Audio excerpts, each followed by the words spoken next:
It's your group and also what it does, and then we're going to get some stories off these people, really. Okay, your description of us as the sister fellowship to AA is absolutely spot on, Billy. Well, I've done my research, that's what I do. Very good. Somebody else does it. Very good, very impressive. Yeah. So AA, everybody knows AA. AA was started approximately 90 years ago.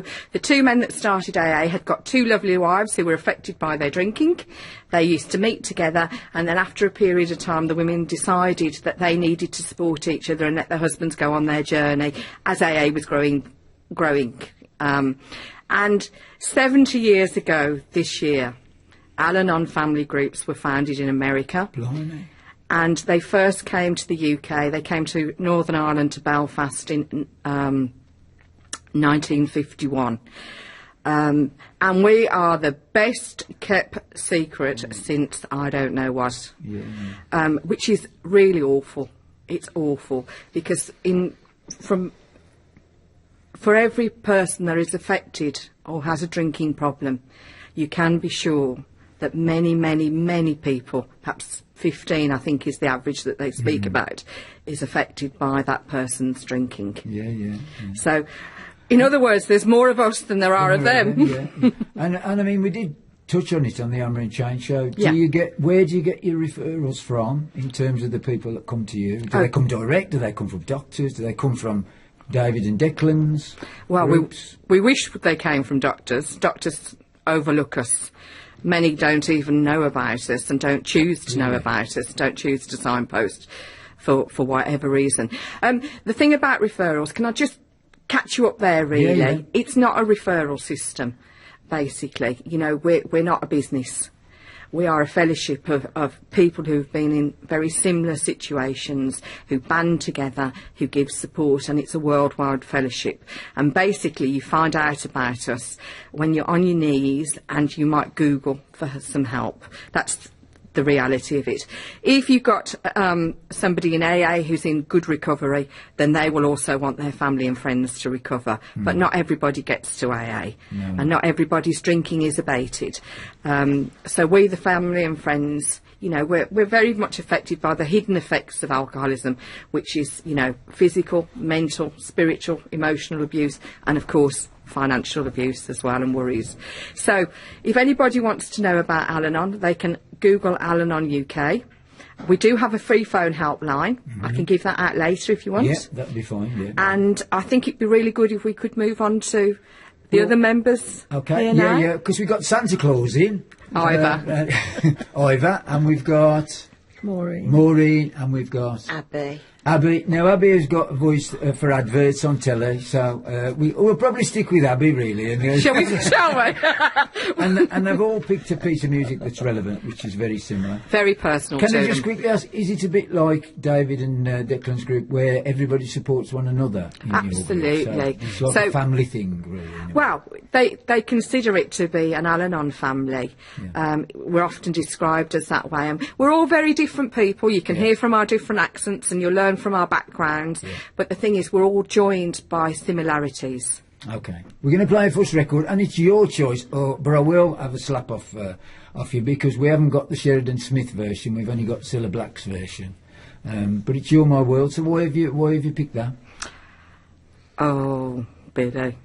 Is that too long a story to go down? It's not really. I just don't want to let myself down and get emotional. We've had folks blart on the Hammer and Chain loads of times, particularly when they meet me, so... I can understand that. Basically, I had a much younger sister who died 18 months ago of an alcohol-related death. She actually had to have a life support machine turned off. And she was my world. And she was your world. So let's play it, and we'll have the honkies out now.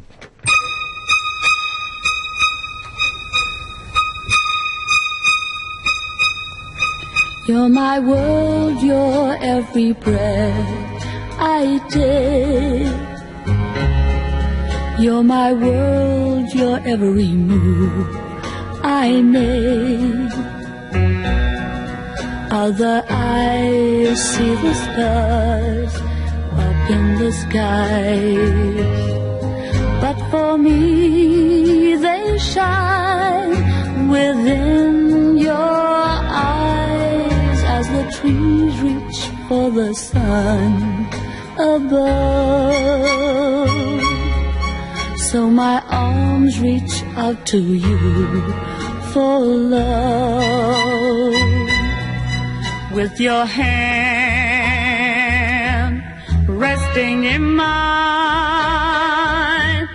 I feel a power so divine. You're my world, you are my night and day. You're my world, you're every prayer I pray. If our love ceases to be, then it's the end of my world for me.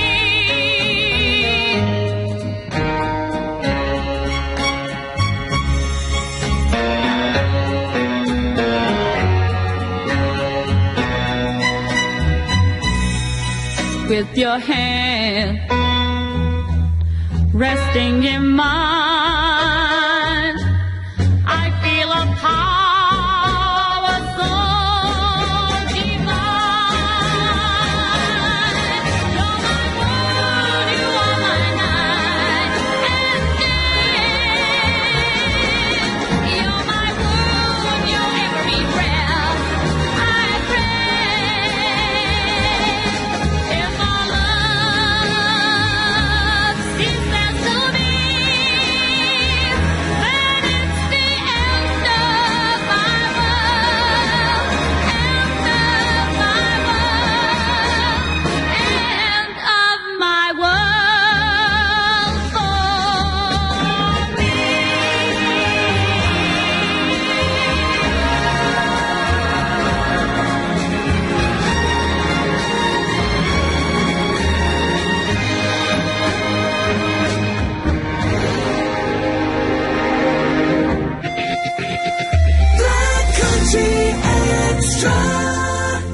So here we are back with Debbie, and we're going to start getting some stories then from your guests, your wonderful guests here. So I'll leave it to you then, Debs. Thank you very much for describing them as wonderful, because they actually are.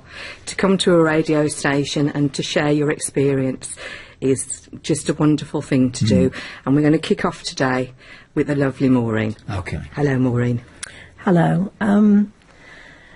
My youngest daughter started drinking when she was in her teens, and loved to go clubbing, loved to go out with her friends, came back a bit the worse, more and more, and eventually lost control of the drinking and really became an alcoholic.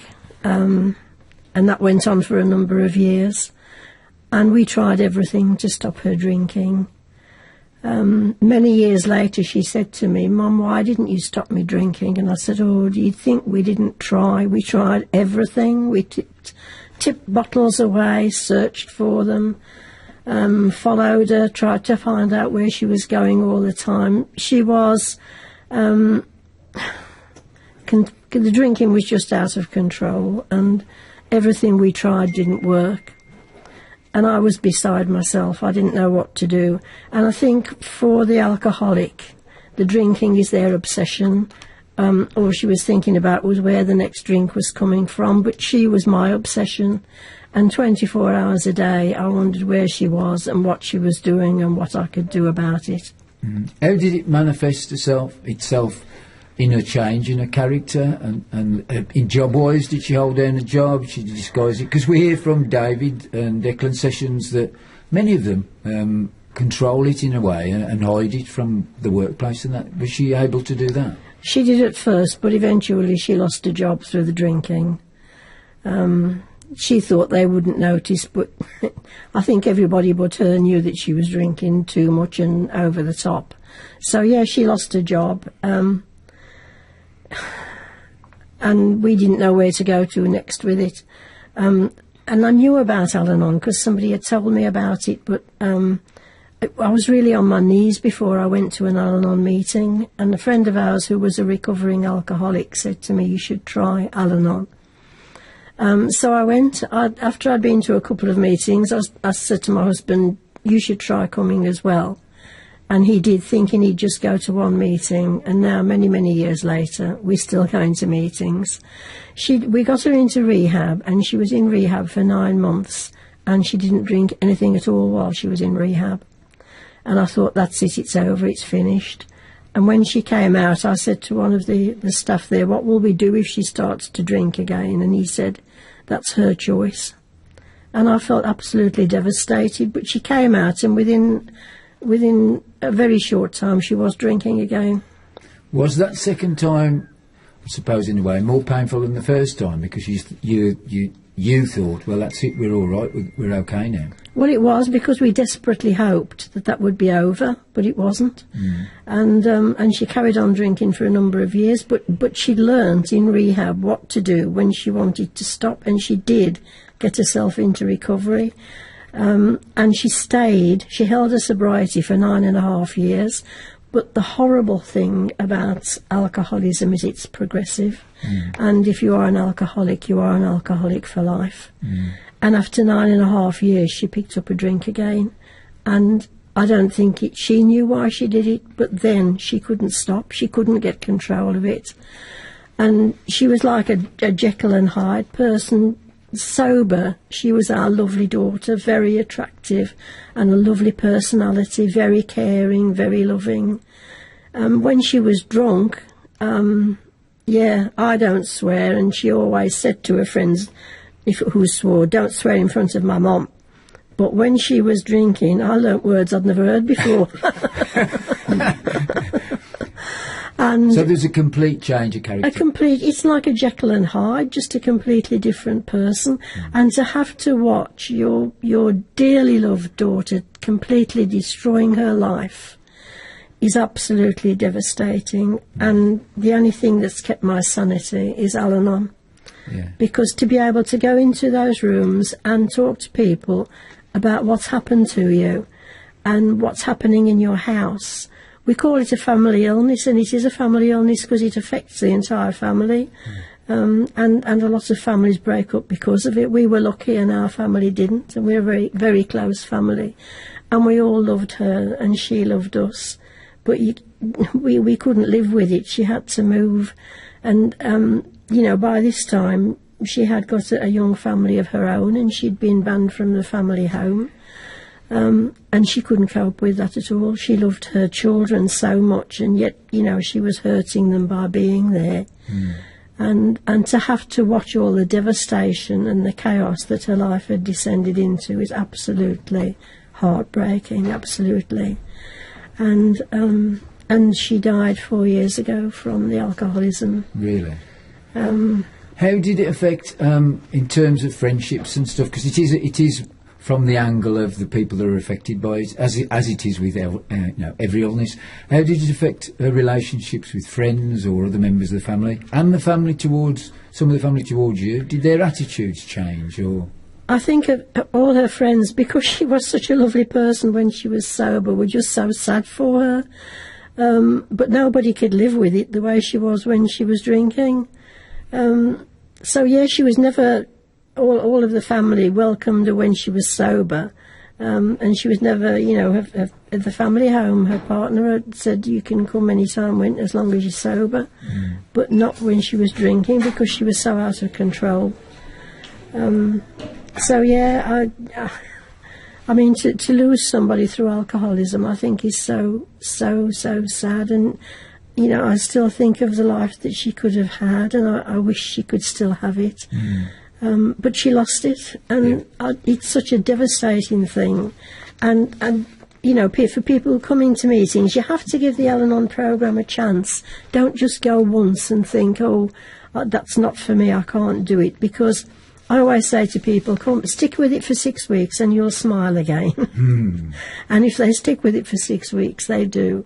And, you can still live life and you can still be happy. And yes, we were devastated that we lost her. But life goes on, and we've got 2 lovely grandchildren. And we remember all the happy times that we had with her because she was such a dearly loved and vivacious person. She was full of life and soul of any party. Tell us about your first trip to one of the meetings? What did you expect, and what was it like in reality? The first time I went into a meeting, I was just in bits. I was frightened of what was happening to her and where she would end up. And one of the first things that somebody said to me at a meeting was, you didn't cause it, you can't control it, and you can't cure it. 3 C's. And I just felt like somebody had lifted a boulder off my shoulders, because I'd been trying to do that for years. And now I knew that I couldn't. All I could do was stand back from it and be there for her when she was sober, to encourage her and love her. But when she was drinking, I couldn't do any of that. And it's hard. Was it easier because there were people there that had gone through the same experience than even going to your doctor and trying to explain to your doctor? Did you find Absolutely. a total empathy with what? Because you can't talk to nobody who has never lived with an alcoholic can understand what it's like. And some of the things that happen are just cringing, and you can't talk about them to other people.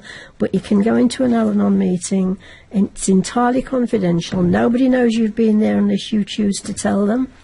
And whatever has happened to you, when you can bring yourself to say it, there is somebody in that room that nods their head and says, yeah, I understand, I've been there. I don't want people to tell me they feel sorry for me and give me loads of sympathy. I just want to be with people that I can say what's happened and they understand, because they've been there as well. And that's the important thing, I think, with AlAnon. We learn from each other's experiences. I was going to say, do you find one of the triggers, listening to the folks that David and Declan bring in, is there are pointers, there are markers that are very similar. Although every story is different, there are markers that are very similar, and you pick up on that marker and then say, well, they obviously understand, what I've been through. Absolutely. I think alcoholics have got a rule book that, they all seem to follow the same pattern. And you say, that sounds very familiar. Yeah, we know what's going to come next. Have you got a similar, maybe I can ask Deb, have you got a similar programme to the AA meetings where there's a format that you go through with everybody, and then a mentor is like assigned to a new family or something like that? So does it work that way? We're a little more of a gentler programme, because obviously when we get to AlAnon, we're desperate and we're on our knees by our loved ones' behaviours. So AAs have got to work their programme to get well. So we're more gentler and we're slower about things. But essentially, AA is a 12-step programme, and those 12 steps have been transferred over into AlAnon and into all 12-step programmes. So yes, we have 12 steps, but we don't have to. I think in AA, they're told quite strongly to get to 30 meetings in 30 days, is it? Or 90 meetings in 90... Oh, it's actually, I've got that wrong. It's 90 meetings in 90 days. Right. Well, for us, it's come to 6, dedicate 6 meetings to yourself and see if you feel any better. Your situation mightn't change, but see if you feel any better. And I think Maureen touched on, it's suggested. Everything in AlAnon is suggested. Come to 6 meetings and see how you are after that. Because on your first meeting, you're probably not in your right mind by the time you get there. Yeah. Because that's probably where you're at your lowest, because you've got to find help. Same as if you're an alcoholic, you hit the bottom and then you think, if I don't do something now, there's only one way I'm going now. So was it the same with you? Was there a realisation that if you did, it would affect your health and your family's health? Well, yes, and it does. It does. But to know that you can't stop somebody else drinking. The only person that can stop an alcoholic drinking is the alcoholic. So we have to take the focus in our life off the alcoholic and onto ourselves, because we can't help them in any way unless we can help ourselves first. And for me, I had the realisation, I thought, well, all the focus of my life was on her, but I had the rest of my family as well, and they needed my focus as well. So I had to stand back and accept that I couldn't do any more. Was that a strange thing from the rest of your family? Did they ever say to you, look, we're here as well, it's not just all about, whoever it was? They never said that to me, but my husband did. Right. So he didn't get his tea ready or something then, you know. Yeah. So I suppose it's an immense strain, isn't it, really? It is a tremendous strain. It's a tremendous strain. And, marriages broke up because of it, and families tear apart because of it. And the only way to avoid that is to take the focus off the alcoholic, because they're going to do what they want to do anyway. Whatever you try to do to stop them getting the next drink, if they want it, they're going to go and get it. And, you have to focus on the good things of your life and just do what you can apart from that. You've picked a track, so tell us why you picked this particular track then to play. I've picked it because I know that for my daughter, she's at peace now. I know she had a faith, and I know she's in a safe place. And she found her place over the rainbow. Let's play this, and it's the best version that ever was recorded. It's lovely. Sorry, Judy Garland, but it is. It is. Somewhere Over the Rainbow.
All I need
that I heard of once in a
Cassidy, Somewhere Over the Rainbow. We're doing a very special programme that runs in tangent with all of David and Declan's programmes. They're on at 4 o'clock every afternoon on Extra Bar Saturday.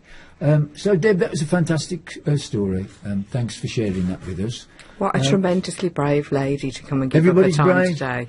Everybody's Thank you, brave. Maureen. I think, and with the stories on AA and the dementia programmes that we do on Extra, people are brave enough to give those stories, and I think that's the only way you can be, really. It's no point bottling it up. No, where does that get anybody if you bottle it up? Really? Makes you very ill. Yeah. So we're going to go on to the next story. You've got some stats, have you first, Deb? Yeah, I've got some stats from Alcohol Change UK, which is the charity that organises Alcohol Awareness Week, which is commencing on the 15th of November. It's a yearly event. And in 2020, now I may not say this correctly, so bear with me, the stats showed that 602,391 people were alcohol dependent. Mm-hmm. And only 18% of those were in treatment. Now, that was in 2020. We've obviously had COVID in between, and that we all know that drinking has accelerated, as has domestic violence. So if you take that huge figure and you look at us, the family and friends, the loved ones of a problem drinker, say there's 10 of us, there's probably many more that are affected. But that's it's a monumentally large figure of people that are affected, and yet hardly anybody knows about AlAnon. No. And AlAnon... Well, they will after this week, I tell you. Well, I really hope so, Billy. I shall repeat this 26 times. Billy, thank you. Anyway, we've got Santa Claus. I've put my list in Santa, so I'm trying to be good.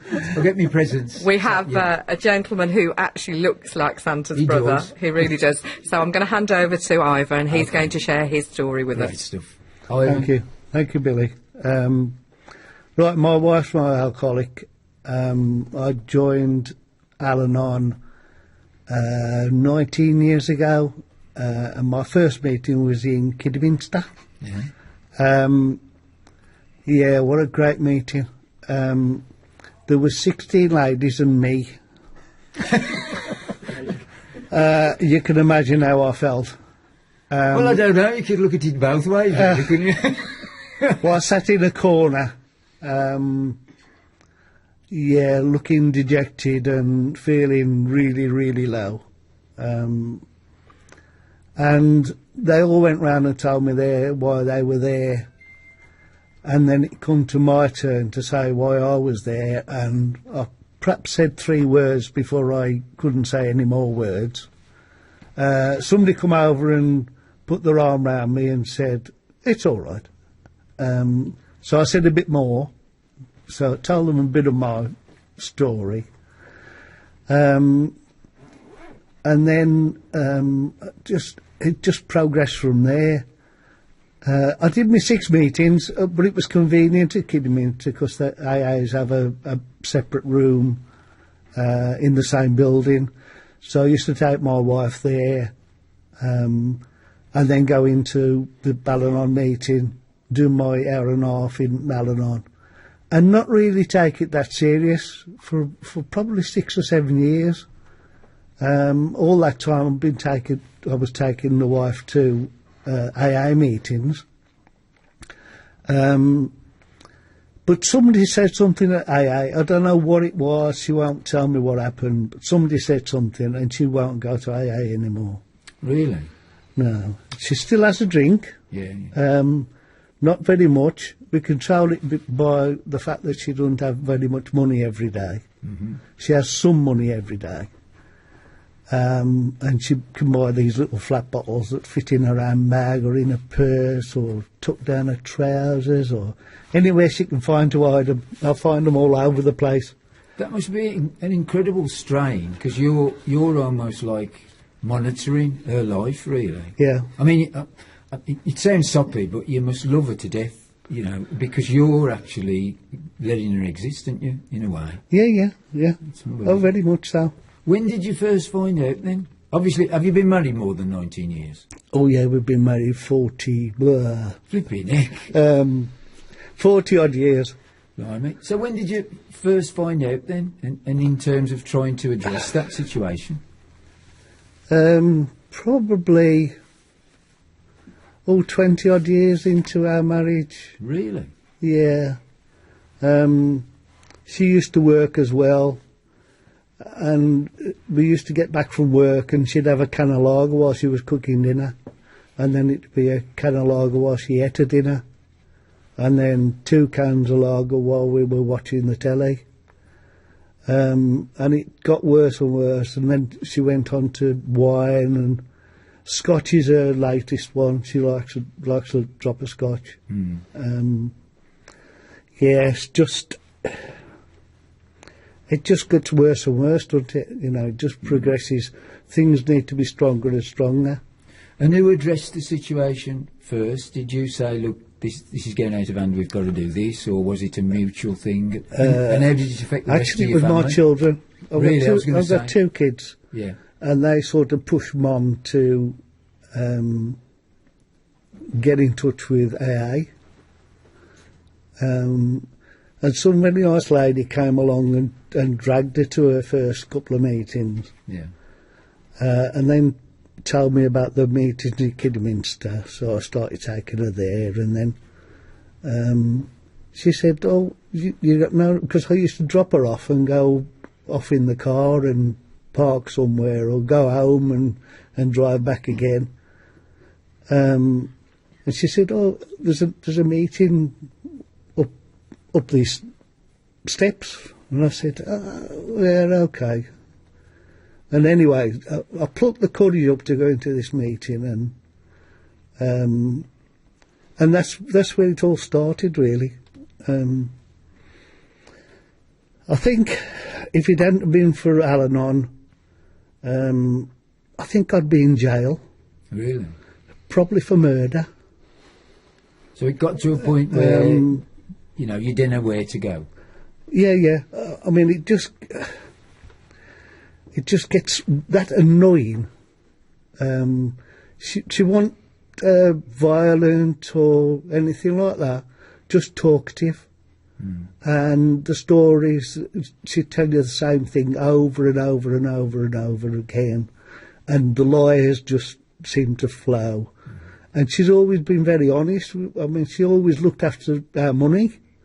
She dealt with all the banking and everything. But then I realised that it didn't seem to be going as far as it should be going. You know, the bank balance seemed to be going lower and lower. So I sort of I dragged her bank cards off her in the end, and put the scissors through them.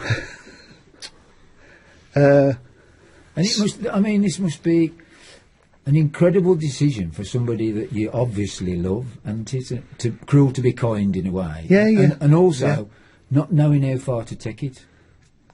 Because, I mean, Debbie knows my situation, and I used to say to my daughter, I think, Gemma, we're going to have to get you sectioned. And she says, you go down that path and I'll kill myself. And you knew that she meant it. So it must be a fine line to make that decision, you know, as to, if I do this, what's going to happen? Yeah, but it was the only way I could cope. I was the bad-tempered person in our relationship. Yeah. The red mist used to come down, and anything could happen once that stopped. The thing that made me take AlAnon serious was when I tried to strangle her. Really? And I picked her up with one hand. I mean, this is a full-grown woman. She ain't no tiny little thing. Yeah. But I managed to pick her up with one hand, and I mean right up in the air, and threw her on the kitchen floor, and found myself sitting on her chest with my hands round her throat. And something went click in my head, and it just, you know, this is stupid.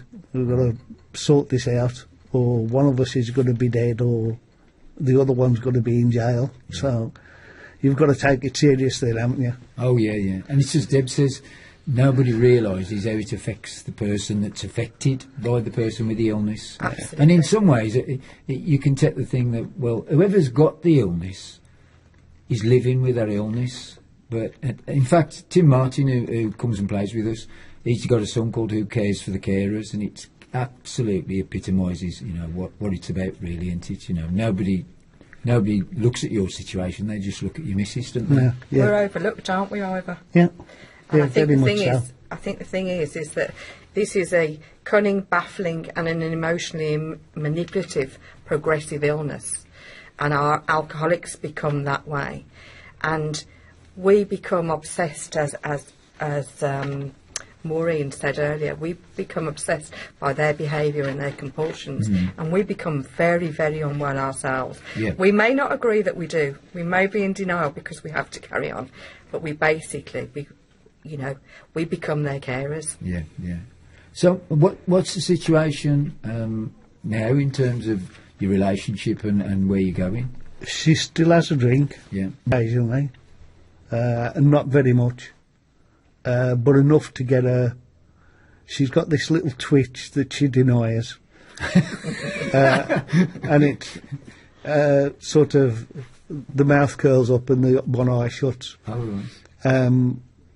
And I know she's had a drink then. It Yeah. only occurs when Does she she's tell had a you drink. when she's going to have a drink? No. No, she's never had a drink. No. What drink? But you know. Bottle? Yeah, yeah. No. The one that set me off 2 weeks ago, I went to bed. She was already in bed. I went to bed. Pillows were a little bit strange, so I usually flip the pillows over, have a fresh, nice, cool start, and there's a bottle under the pillow. And I went, "What's this, love?" And she said, "What?" And I said, How "Well, did that get there? there's a bottle here." And she said, "Well, I haven't put it there." Now, I don't know which fairies deliver whiskey bottles, but some fairy delivered one to our house and put it under my pillow, and that really wound me up. Yeah, yeah. Come Black Country Extra, very special programme. Deb, we might as well give them the contacts now before we go to your third guest, and also re-clarify some figures we put out earlier. Yeah. That somebody in the back of the room has made a note that we didn't give them correctly. I know, yeah. I know. Well, we'll put it down to my... slapping my hands, MP. You know? Well, I think it was me that got the Oh, slap, right, okay. actually. Metaphorically, of course. So I think... Obviously, I'm a little bit nervous. This isn't my normal day job. So I'd just like to clarify that in 2020, the stats said that 603,000 people were affected by alcoholism. So if that sounds like a huge number...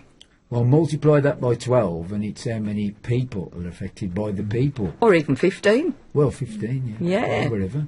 So, and also, I'd just like to clarify another point as well, please, that 10 times more people die from alcohol-related deaths than any other drug substance combined. Really? So all the other drugs combined, alcohol-related deaths are 10 times larger, and currently alcoholic-related deaths pertain to 3.3 million per annum. Blimey. So they're staggering numbers. I'd really like to take this opportunity to say that AlAnon have now got a free phone helpline, and it's manned by volunteers from 10 till 10. So whoever you speak to will understand your situation. And the telephone number for that is not at hand, where I should have it. When she's supposed to be all like organised. I know, I'm middle-aged. It's 0800 008 6811. Okay. And now your third wonderful guest. Okay, Story. and this lady's got the most soothing voice. Yeah, so I'm going to go to sleep now when I'm listening to her. I don't think you meant to say that, Billy. So I'm going to hand over to Abby, and we've heard about Maureen losing a daughter who was a functioning alcoholic at one stage to a fatal death. We've heard about Ivor, who's got a wife who still drinks. And now we're going to hand over to Abby, and she's going to tell you her story, which actually is quite a positive one. Yeah, okay.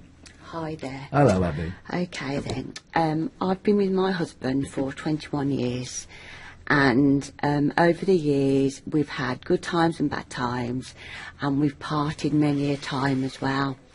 And basically, I knew deep down that he did actually have an alcohol problem, but as the years went by, I didn't really acknowledge it 100% and just went along with it.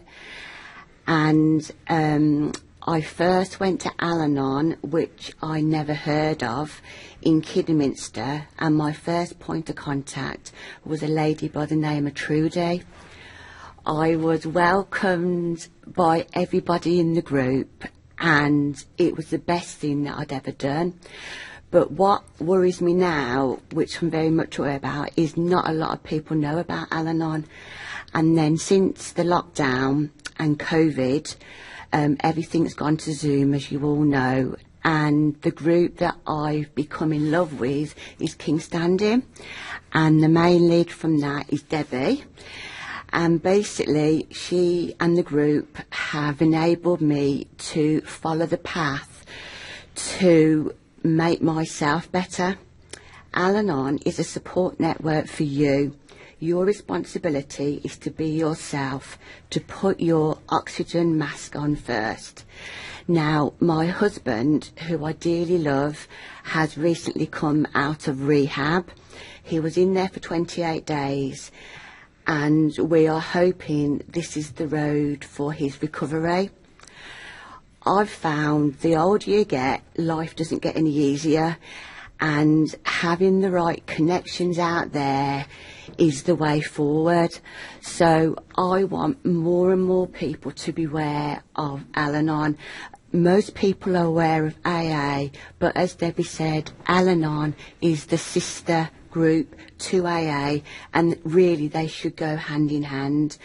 So I'm just so grateful to AlAnon, and hearing the stories of Maureen and Ivor, I'm glad that I know about AlAnon, and I'm going to sound like a repeated record now, but I don't really know what else to say. What does your husband think about you coming and telling your story on the radio? When I first told my husband, he thought it was a fantastic idea. We communicated via text, and he thought... He was in rehab when you told him? Yes, he was. Yeah. And he said, if I can connect somebody with somebody through the radio, then I've started to do part of the job that should carry on for years and years for many, many people to be aware of AlAnon. When I first started going to AlAnon, I would leave leaflets around my home, and he would actually read them. And I know that eventually got him to realise I need help, I need to get support, and that's when he started to look more into the AA side of things. Yeah. So, you say he's sort of regressed quite a few times. What triggers the regression? Do you know? Or? I personally think that in life you have to be honest with yourself. And if you're not honest with yourself from the word go, you are going to come across problems. And if you acknowledge, if, for example, you've got mental health issues, or you're an alcoholic, or you've got addictions, or any isms, then you know that you need to get help.